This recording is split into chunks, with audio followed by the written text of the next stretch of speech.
युवा सम्मेलन करने जा रहे हैं जिला स्तर पे, उसको ध्यान में रखते हुए पार्टी ने मेरी सोनीपत, कैथल और जींद की जिम्मेवारी लगाई है। उन सम्मेलनों में ज़्यादा से ज़्यादा युवाओं को हम जोड़ सकें, अपनी पार्टी की नीतियाँ बता सकें, लोगों तक पहुंच सकें।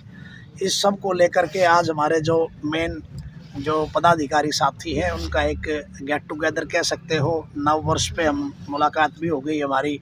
और पार्टी को इस नव वर्ष में 2026 में किन बुलंदियों पर हम लेकर के जाएं, उस सब की एक विचार गोष्ठी कह सकते हो, इनसे विचार विमर्श करने मेरी ड्यूटी लगी है। और इसके बाद सभी साथी अपने अपने हलकों में युवाओं तक जाकर संपर्क करेंगे और 21 जनवरी का हमारा प्रोग्राम है, उसकी भी जगह डिसाइड करके आपको बता दी जाएगी कि वो सम्मेलन कहाँ होगा।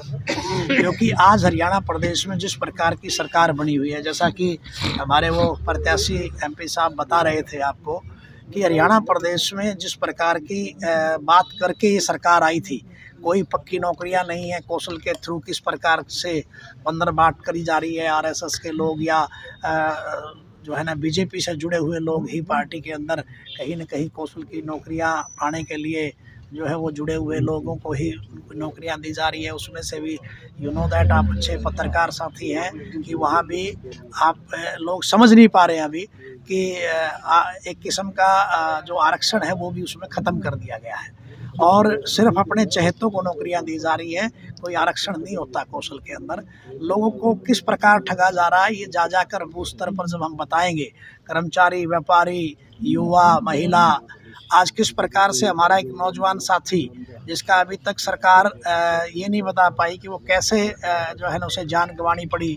अभी मैं पानीपत से होकर के आया हूँ, किस प्रकार वहाँ किडनैपिंग करी गई हमारे जिला अध्यक्ष के भाई की और उसकी निर्मम हत्या कर करके उसे आग के हवाले कर दिया और उसकी लाश को भी खुर्द-बुर्द कर दिया। जबकि हमने सेम डे वहाँ पर प्रशासन को ये बता दिया था कि इस तरह की वारदात हुई है। 7 दिन के बाद मतलब किस प्रकार की सरकार है ना। आज राई हल्के का युवा अध्यक्ष राई हल्के का जो युवा का अध्यक्ष है, जो मैं जिक्र कर ही रहा था अभी कि उसकी भी किस प्रकार हत्या करी गई और अभी तक प्रशासन सोया हुआ है। ये कहने को कहते हैं कि सबकी सरकार है, सबका विकास है।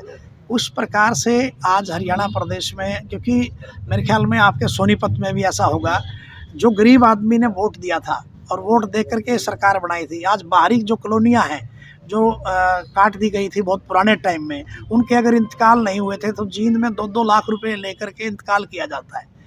आज सरकार उसकी तरफ ध्यान नहीं दे रही। नई नई योजनाएं ये लाती हैं कि जैसा कि आपने देखा होगा, अभय सिंह जी ने बात भी उठाई कि दीनदयाल उपाध्याय की योजना क्या थी। सबसे पहले तो इसको जानना जरूरी है। दीनदयाल उपाध्याय की योजना थी कि गरीब आदमी को प्लाट दिया जाए। 1 लाख रुपए गज से कम प्लाट नहीं है, 50,000 से तो प्लॉट काटना शुरू होते हैं। नाम गरीब का है लेकिन सरकार कुछ घरानों की है, कुछ लोगों तक सीमित है। और इसकी जो बात है, हम युवाओं के माध्यम से पूरे हरियाणा प्रदेश में ये मुहिम चला दी है पार्टी ने।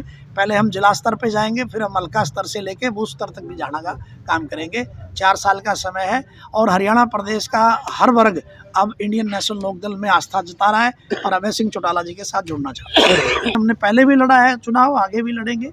जिन कार्यकर्ताओं की जो ड्यूटियां लगाई जाएंगी, पार्टी सिंबल पे चुनाव लड़ेगी या कैसे किसे समर्थन मान लिया कोई प्रत्याशी है उसको देगी, जो भी होगा वो पार्टी नेतृत्व स्पष्ट कर देगा, उसके बाद हम लड़ेंगे।